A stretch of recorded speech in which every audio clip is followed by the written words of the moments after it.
This week on Art Matters, we meet artist Rahul Rajkhowa, famous for his songs of protest against mob violence and growing intolerance.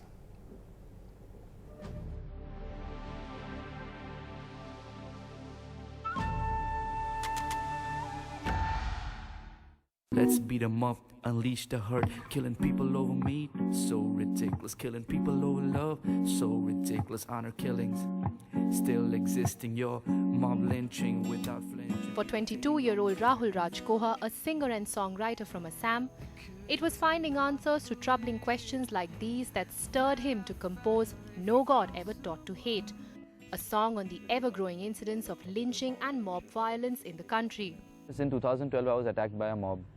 I was trying to protect my sister, and some people had problems with the way she was dressing up. So I tried to save her, and then mob broke down on me. First we are humans, then we are Indians. There is no fun in fighting over religions. I always wanted to write a song on mob lynching, but I couldn't find the right time.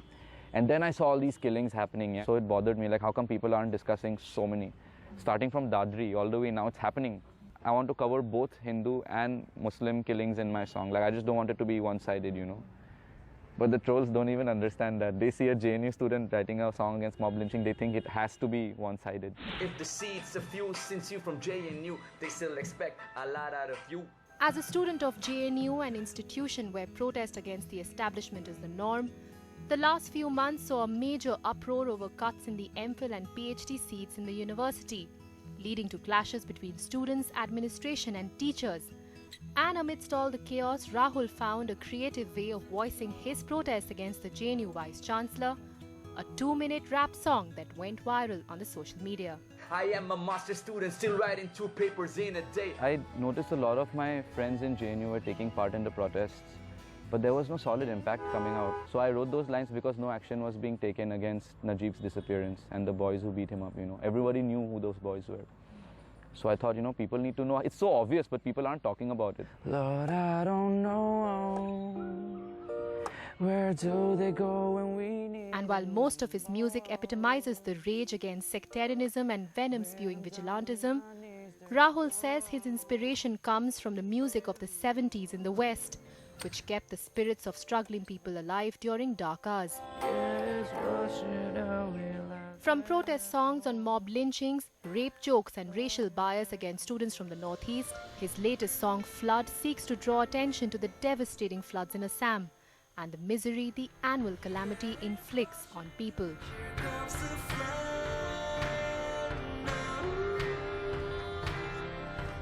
People have to understand the floods that happen in Assam. They are not natural, they're man-made because of the dams and the illegal construction of these dams. And we saw so many agricultural fields where you can't cultivate for another 7 to 8 years now. So it broke us down. We took a train to Lakhimpur, which is around 10 hours away from Guwahati, and then we shot there.